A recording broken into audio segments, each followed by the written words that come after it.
28 நாள் 25 நாள் தான் படம் எடுப்பாங்க. 100 நாள் போடும். 40 நாள் போகிறதெல்லாம் வேஸ்ட்.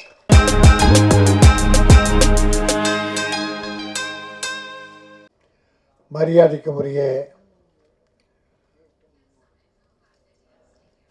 தயாரிப்பாளர் திருமதி ராஜ்குமார் அவர்களே, அவருடைய மனைவியார் அவர்களே,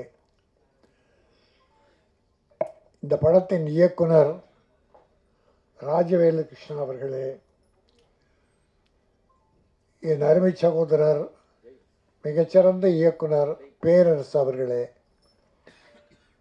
மற்றும் இங்கே வாழ்த்தி என்னுடைய அருமை தம்பி இயக்குனர் ராஜ்குமார் அவர்களே, இந்த சிவம் எங்க தாடிக்கார சிவம் சினிமா உலக நாடியை பிடிச்சி காட்டிங்க. இப்படிதான் இருக்கணும்.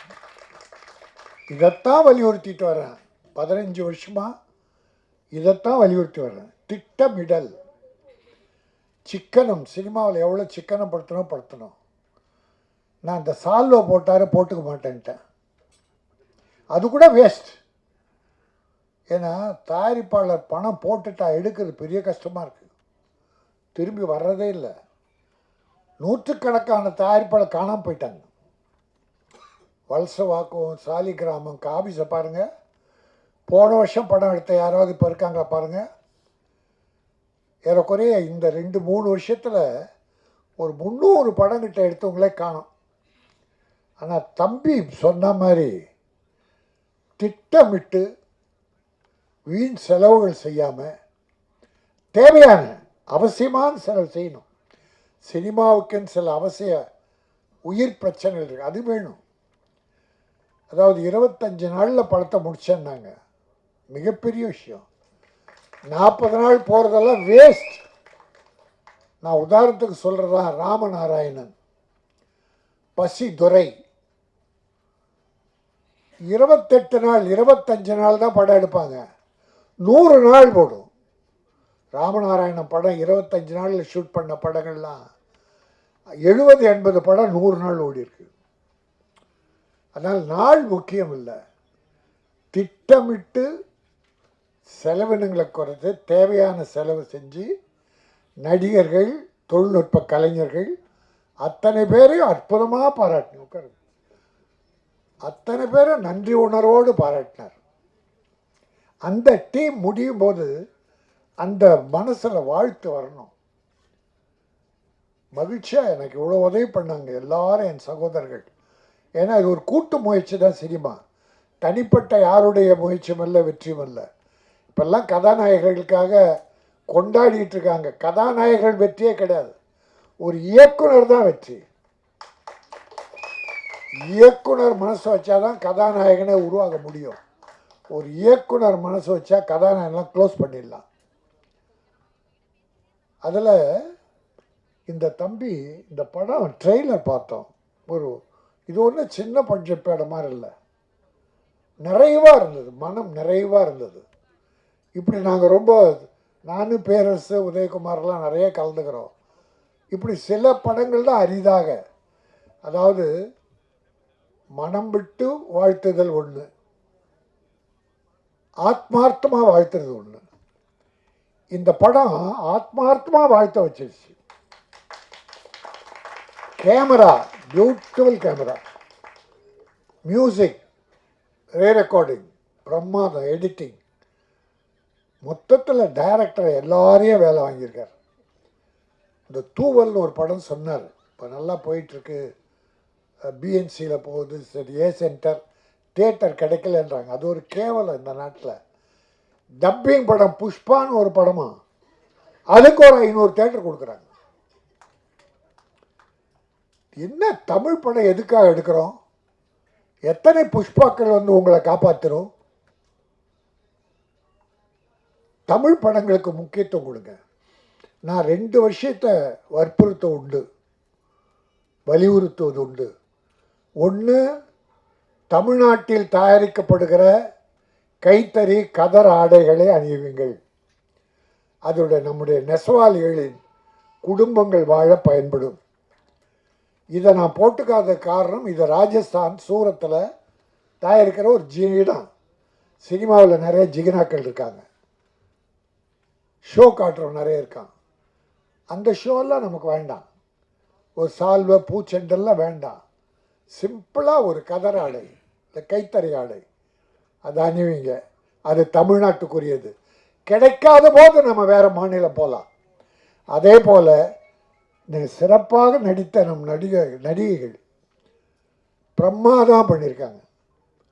தமிழ் இதில் என்ன பிடிச்சதுன்னா, தமிழ் நடிகைகள். முதல்ல தமிழ் நடிகர் நடிகை தேடுவோம். கிடைக்காத பட்சத்தில் நமது சகோதர நாடான ஆந்திரா, கர்நாடகா, கேரளா கிடைச்சா பார்ப்போம். இதுலேயும் கிடைக்கலன்னா அப்புறம் அந்த இந்திக்கு போங்க. இந்திக்கு போனால் அங்கேருந்து அதுக்குன்னு ஒரு செலவு, 3 ஸ்டார் ஹோட்டலு, அதுவே பாதி படத்தை விழுங்கிடும். அதனால் நம்முடைய தமிழ்நாட்டில் உள்ள நடிகர்கள், டெக்னீஷியன்ஸ் முதல்ல அவங்களுக்கு வாய்ப்பு, அவங்கள வாழ வைப்போம். அவங்க நன்றியோடு நினைப்பார்கள். அதனால் இது ஒரு கிரைம். எல்லாம் இருக்குது, எல்லாமே இருக்குது. அதனால் இந்த படம் நிச்சயம் வெற்றி பெறும். இன்றைக்கி சின்ன படங்கள்லாம் மிகப்பெரிய வெற்றி பெற்றுருக்கு. லப்பர் பந்துன்னு ஒரு படம் யாருன்னா கேள்விப்பட்டீங்களா? அது எவ்வளோ பெரிய வெற்றியை தரும்னு யாருன்னா கேள்விப்பட்டோமா சார்? 2 தியேட்டரில் ஒரு பெரிய ஹீரோ படம் சார், பெரிய பட்ஜெட் படம். அதுக்கு 3 ஷோ, இதுக்கு 1 ஷோ கொடுத்துருந்தாங்க. ரப்பர் பந்துக்கு ஒரு வாரம் முடிஞ்ச உடனே அது 1 ஷோ ஆயிடுச்சு, இது 3 ஷோ ஆயிடுச்சு. இதை யார் முடிவு பண்ணுறது? சின்ன படம் பெரிய படம்? மக்கள். த மவுத் டாக், மவுத் பப்ளிசிட்டி. 100 பேர் வந்து படம் பார்த்தான்னா, ஃபஸ்ட்டு ஷோவில் ஒரு 100 பேர் வந்தான்னு வச்சுங்க அந்த படத்துக்கு. இந்த படம் அப்படி நெளிய விடாமல் அப்படி நிமிர்ந்து உட்கார வச்சிருச்சுன்னா, அவன் வெளியே வந்து ஃபோன் பண்ணுறான், மச்சான் படம் சூப்பர், பார்க்கணும், கண்டிப்பாக பார்க்கணும். அவன் 1000 பேரை உள்ள அனுப்புகிறான் சார். அப்படி படங்கள் இருக்கணும். இந்த படம் நிமிர வைத்தது. ரீரெக்கார்டிங் அற்புதமாக இருந்தது. ஒரு பெரிய படத்துக்குரிய அத்தனை அம்சமும் இதில் இருந்தது. அதனால் என் தம்பி புவன் ஒரு நல்ல படத்தை வாழ்த்துவதற்காக என்னை வாய்ப்பு தந்தான். அது பெரிய வாய்ப்பு. இப்படியெல்லாம் அமையிறது பெரிய கஷ்டம். இப்போது ஒரு சின்ன விஷயத்தை சொல்கிறேன். பிறரை வாழ்த்துவதாலே, மனம் நிறைந்து வாழ்த்துவதாலே முதல்ல நாம் வாழறோம். ஏன்னா அந்த வாழ்த்து எங்கேருந்து வருது? நம்ம உள்ளத்தின் அடித்தளத்திலிருந்து வருது. அப்போ நாம் பூரிப்படைகிறோம், நாம் புத்துணர்வு பெறுகிறோம். பா பிரமாதம்பா தம்பி, பிரமாதம், நல்லா பண்ண, நீ வாழ்க, நல்லாரு, எதிர்காலத்தில் பிரமாதம் வருவ, இந்த படம் பிரமாதமாக இருக்கும், டைரக்டர் நீ எதிர்காலத்தில் ஒரு சிறந்த டைரக்டர், இந்த தமிழ்நாட்டின் திரையுலகை உயர்த்த போகிறாய் அப்படின்னு ஆத்மார்த்தமாக சொல்லி பாருங்களேன். அது நம்மை மகிழ்வித்து, நம்மை வாழ வைத்து, பிறகுதான் அந்த வாழ்த்து அங்கே போகுது. ஆகவே வாழ்த்தணும், நல்லதை வாழ்த்தணும், தவறுகளை சுட்டி காட்டணும். இப்போ கூட ஒரு போன வாரம் பூரா ஒரு பேட்டி கேட்டாங்க.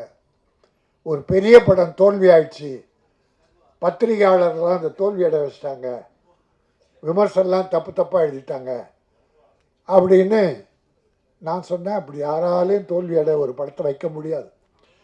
அந்த கதை, கண்டென்ட், எடுத்த விதம் எல்லாம் மக்களை கவருவதாக இருந்தால், யார் தப்பாக எழுதுனா கூட அது அவங்க தோல்வி அடைவாங்க, படம் வெற்றி பெறும். அதுக்கெல்லாம் லப்பர் பந்து. நம்முடைய மீடியாக்கள் உதவி தான் பண்ணுவாங்க, யாருக்கும் உபத்திரவம் பண்ண மாட்டாங்க. பல காலமாக நான் மீடியா சகோதரர் வாழ்ந்துக்கிட்டு இருக்கேன். என்னுடைய அன்பு சகோதரர்கள் நல்லது தான் பண்ணுவாங்க. ஆக நல்லதை நல்லபடி எழுதுங்கள், தவறுகளை சுட்டி காட்டுங்கள், காட்டணும். அதான் தர்மம், பத்திரிகை சுதந்திரம், பத்திரிகை தர்மம். ஆகவே இந்த படம் மிகச் சிறப்பான படம். விவேகானந்த அதுவும் சமுதாய சீர்திருத்தம், பெண்களின் ஆடை குறைப்பு, அநாகரிகம், அதனால் ஏற்படுகின்ற விளைவுகள், தவறுகள், குடும்பங்கள் கெட்டுப்போவது போன்ற விஷயங்களை சொல்லி எது தர்மம், ஆண்கள் எப்படி நடக்க வேண்டும், பெண்களை மட்டும் இப்படி இருங்கன்னு சொன்னால் போதாது, ஆண்களும் சரியாக இருக்க வேண்டும் என்கிற ஒரு தர்மத்தை, ஒரு நாகரிகத்தை சொல்லுகிற ஒரு அற்புதமான படம். விவேகானந்தர் சொல்லுவார், இப்போது ஒரு பீரோ காட்ரேஜ் பீரை வாங்குகிறோம், இல்லை அதை விட உயர்ந்த பீரோ வாங்கி வீட்டில் வைக்கிறோம். அதை என்ன வைப்போம்? செருப்பு, தொடப்பக்கட்டை, அந்த குப்பை காய்தெல்லாம் பீரோவில் வைப்பீங்கம்மா? பட்டு புடவைகள், தங்க நகைகள் போன்ற உயர்ந்த பொருளைத்தான் அந்த பீரோவில் வச்சு பத்திரப்படுத்துவோம். அதேபோல் மனம் என்பது ஒரு விலை மதிக்க முடியாத ஒரு பீரோ. அந்த மனம் என்கிற ஒரு அற்புதமான பீரோவில் நல்லவைகளை மட்டும் சேர்த்து கொள்ளுங்கள். குப்பைகளை தூக்கி போட்டுருங்க, குப்பையை போடாதீங்க. அது விவேகானந்தர் சொல்கிறார், நீ எப்படி இருக்க வேண்டும், நீ பூவாக இருக்காதே, செடியாக இருங்க. இப்போ ரோஜா காலையில் பூக்கும், தாய்மார்கள் பறித்து மாலை தலையை சூடுவார்கள், மாலையில் வாடிவிடும், பூவை தூக்கி போட்டுருவாங்க. ஆனால் செடியை போட முடியுமா? செடி பூத்து கொண்டே இருக்கும். அதை போலே மனிதர்கள் பிறருக்கு உதவி செய்து கொண்டே இருக்க வேண்டும். நாம் முதல்ல நல்லா இருக்கணும், நாம் நன்றாக இருந்து பிறரை வாழ வைக்க வேண்டும். இதுதான் மனித தர்மம், மனித நேயம், மனிதாபிமானம். ஆகவே இந்த அத்தனையும் இந்த தயாரிப்பாளரும் அவர் மனைவியும் ஒரு நம்பிக்கையோடு வந்திருக்கிறார்கள். அவர்கள் காப்பாற்றப்படுவார்கள். இந்த பணம் வெற்றி பெறும். படம் வெற்றி பெற்று பணம் வந்தால் மீண்டும் படம் தான் ஆரம்பிப்பார்கள். ஆகவே தயாரிப்பாளர்கள் வாழ வேண்டும், நீங்களெல்லாம் உதவியாக இருக்க வேண்டும். இந்த குழுமத்திற்கு, இந்த டெக்னீஷியன்களுக்கு, நடிகர்களுக்கு, இயக்குனருக்கு, தயாரிப்பாளருக்கு எல்லோருக்கும் என் ஆழ் மனதிலிருந்து வாழ்த்துக்களையும் வணக்கத்தையும் கூறி வாழ்க வாழ்க வாழ்க.